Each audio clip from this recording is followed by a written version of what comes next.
Live TV, सच सबसे आगे। नमस्कार, मैं हूं रंजीत झा और आप देख रहे हैं द लाइव टीवी।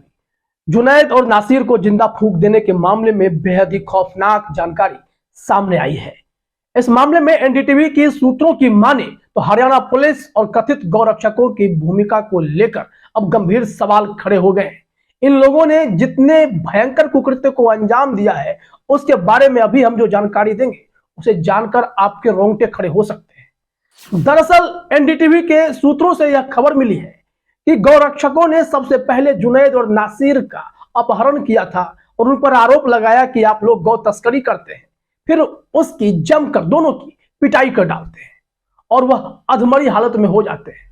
फिर मामला बिगड़ता देख ये लोग तो हरियाणा पुलिस को अपनी जेब में रखने वाले मोनू मानेसर, चाहे वो रिंकू सैनी हो, ये लोग तो समझते हैं कि हरियाणा पुलिस इनकी जेब में है।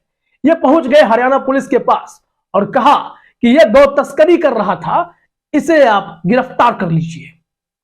पुलिस ने उसकी हालत देखी और संवेदनहीनता का भयंकर वाला परिचय दिया।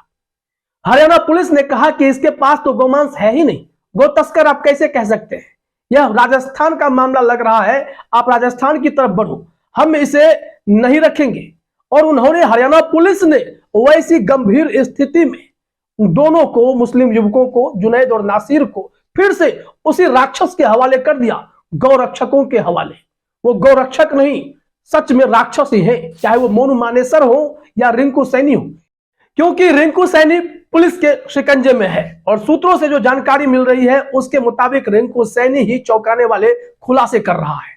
और ये लोग वहां से इन दोनों को उसी अधमरी हालत में लेकर 200 किलोमीटर दूर चले गए। एक ऐसी सुनसान जगह ले गए, गाड़ी में उसे बेल्ट से बांध दिया और फिर पेट्रोल छिड़क कर पूरी गाड़ी में आग लगा दी। दोनों को जिंदा फूंक दिया गया। यह विभत्स कृत्य अगर बजरंग दल वाले कर रहे हैं, विश्व हिंदू परिषद वाले कर रहे हैं और गौरक्षा के नाम पर इस तरीके के विभत्स घटना को अंजाम दे रहे हैं और पुलिस संवेदनहीन बनी हुई है, तो क्या कहेंगे आप? इससे और भी भयंकर कोई घटना आप सोच सकते हैं क्या? रोंगटे खड़े हो जाते हैं इसके बारे में बताते हुए भी। इसी को शेयर करते हुए, अपने ही वीडियो क्लिप को शेयर करते हुए एनडीटीवी के पत्रकार सौरभ शुक्ला ने लिखा है, एक्सक्लूसिव सोर्सेज, जुनैद नासिर को जिंदा जलाने का मामला। Cow vigilantes took Javed Nasir to Haryana police after beating them. Cow vigilantes kidnap Javed and Nasir under the suspension of cow smuggling. फिर फुल रिपोर्ट उन्होंने एनडीटीवी के लिंक को शेयर करते हुए दिखाया है कि कैसे ये गौरक्षक, जो सो कॉल्ड गौरक्षक हैं, इन लोगों ने जावेद और नासिर को हरियाणा पुलिस को सौंपा था पीटने के बाद, और फिर इन लोगों ने उससे पहले इनका अपहरण कर लिया था, गौ तस्करी का आरोप लगाकर। फिर पिटाई की, हरियाणा पुलिस को सौंपा, पुलिस ने उन्हें वापस कर दिया, जबकि पुलिस की जिम्मेवारी होती कि ये इनका मेडिकल कराते, उनकी जान बचाते, क्योंकि ऐसे नहीं होता। और इन दोनों जो गौरक्षक थे, चाहे और अधिक संख्या में ही क्यों ना हो, इन सबको अरेस्ट करते। क्या पीटने वाले, इस तरीके से किसी को लहूलुहान कर देने वाले होते कौन है? आप दरिंदे हैं। लेकिन हमने आपको इससे पहले भी मोनू मानेसर के वर्चस्व की खबरें बताई है कि वो राजनीतिक रसूख रखता है, प्रशासन में उसकी इतनी पकड़ है कि वो किसी से भी नहीं डरता है और अभी तक पुलिस उसे पकड़ नहीं पाई है। आखिर क्यों? क्योंकि उसकी तस्वीरें अनुराग ठाकुर के साथ, अमित शाह के साथ दिखाई पड़ती है, क्योंकि वह असलहा खुलेआम लहराता है, क्योंकि वो हरियाणा के बड़े बड़े पुलिस ऑफिसर के साथ तस्वीरें खिंचवाता है, बुके लेता है, बुके देता है, गिफ्ट शेयर करता है। ऐसे में मोनू मानेसर को पकड़ना क्या हरियाणा पुलिस के लिए टेढ़ी खीर नहीं होगी? क्यों नहीं यह कहा जाए कि वह सत्ता के संरक्षण में पल बढ़ रहा है, राजनीतिक संरक्षण मोनू मानेसर जैसे गुंडे को, दरिंदे को प्राप्त है, यह क्यों ना कहा जाए? क्योंकि ऐसी विभत्स घटनाओं के बारे में जो जानकारी मिली है उसे जानकर तो रोंगटे खड़े हो रहे। इस मामले में सिर्फ सौरभ शुक्ला ने ही नहीं, हिंदुस्तान ने भी एक ट्वीट किया है। हिंदुस्तान का ट्वीट अपने स्क्रीन पर देखिए, वही बातें कही गई हैं। हिंदुस्तान ने इस मामले में लिखा है, हरियाणा में 2 मुस्लिम युवकों को जिंदा जलाने के मामले में नया खुलासा हुआ है। परिवार का आरोप है कि पुलिस ने जुनैद और नासिर की बोलेरो को टक्कर मारकर पकड़ा था। इसके बाद अधमरी हालत में उन्हें बजरंग दल के मोनू मानेसर और उनके साथियों को सौंप दिया।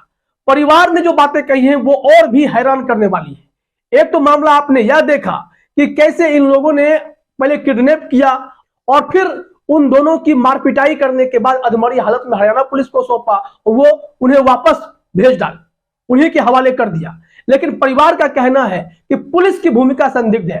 पहले पुलिस ने उन्हें पकड़ा, उन्हें टक्कर मारा उनकी गाड़ी में, उसके बाद जाकर उसकी पिटाई करने के बाद गौरक्षकों के हवाले कर दिया और फिर गौरक्षकों ने उन्हें जिंदा फूंक डाला। मामला जो भी हो, इसमें दूध का दूध और पानी का पानी होना जरूरी तो है ही, साथ ही साथ वैसे दरिंदों को पकड़कर कड़ी से कड़ी सजा देने की जरूरत है। लेकिन दुर्भाग्य यह है कि ऐसे लोगों के समर्थन में रैलियां निकल रही हैं। मोनू मानेसर के समर्थन में विश्व हिंदू परिषद वाले, बजरंग दल वाले रैली निकाल रहे हैं। आपको यकीन नहीं होगा, अपने स्क्रीन पर यह विजुअल्स देखिए आप, ये मोनू मानेसर के सपोर्ट में हो रहा है। आखिर क्यों? एक दरिंदा जिसने 2 मुस्लिम युवकों को जिंदा फूंक दिया, ऐसा आरोप उनके परिवार वालों ने लगाया है। और सूत्रों से जानकारी मिल रही है कि हरियाणा पुलिस की मिली भगत के चलते जुनैद और नासिर की जान चली गई, उसे जिंदा जला दिया गया, क्योंकि ये चाहते तो उन दोनों की जान बचा सकते थे।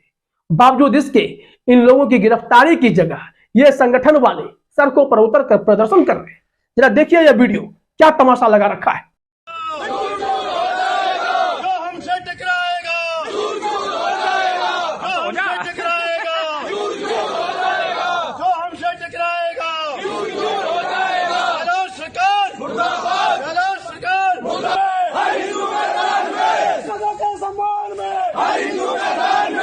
तो देखा आपने किस तरीके से ये लोग सड़कों पर प्रदर्शन करने लगे हैं।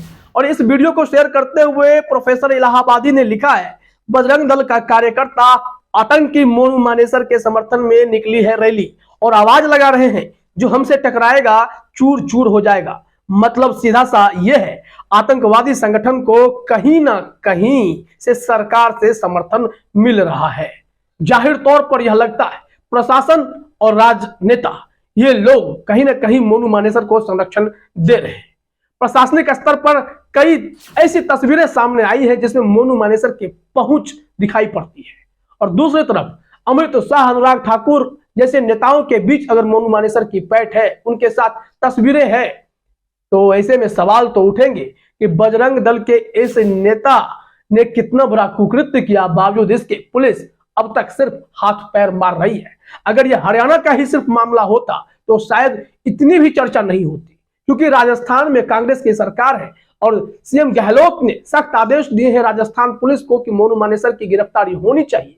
तब 2 राज्यों की पुलिस एक्टिव हुई है, लेकिन अब तक मोनू नहीं पकड़ा गया, रिंकू पकड़ा गया है। और रिंकू जो सच्चाई बता रहा है वो बेहद खौफनाक है, दिल दहला देने वाला है। जो भी जानेगा वो तो सहम उठेगा, क्योंकि जुनैद और नासिर के साथ जो हुआ उसका शिकार कोई भी हो सकता है। ये लोग ऐसे दरिंदों के लिए समर्थन में रैली निकालने लगते हैं, आश्चर्य होता है। आपको याद होगा कि कैसे कठुआ में गैंग रेप का आरोपी शुभम के सपोर्ट में भी लोग उतर आए थे और उसके लिए रैली निकालने लगे थे। बाद में जब मामला बिगड़ने लगा तो बीजेपी के 2 मंत्रियों को इस्तीफा तक देना पड़ा था। ये लोग ऐसे हैं कि इन लोगों के ऊपर सिर्फ आरोप लगे और गिरफ्तारी की तलवार लटके तो ये लोग अपने चोले ओढ़ने शुरू कर देते हैं। सड़कों पर इनके समर्थन में रैलियां निकाली जाने लगती है। लेकिन दूसरी तरफ अगर इतने लोगों की जान जा रही है, मुस्लिम युवकों को जलाया जा रहा है, उनके परिवार को दर्द को सुनने समझने वाला कोई दिखाई नहीं पड़ता है। क्या कारण है? आखिर ऐसा क्यों हो रहा है? इस पर जवाब तो देना पड़ेगा। अगर कोई गुनहगार मुस्लिम होता है तो उसके खिलाफ पूरी गोदी मीडिया, पूरे पॉलिटिशियंस सब उतर पड़ते हैं विरोध जताने के लिए। और यहां पर आप देखेंगे कि कैसे अगर बजरंग दल के कार्यकर्ताओं पर इस तरीके के गंभीर आरोप लगे तो उनके समर्थन में रैली निकाली जा रही है। सवाल तो खड़े होंगे। फिलहाल इस वीडियो में इतना ही। आप सभी का हमसे जुड़ने के लिए बहुत बहुत धन्यवाद। द लाइव टीवी, सच सबसे आगे।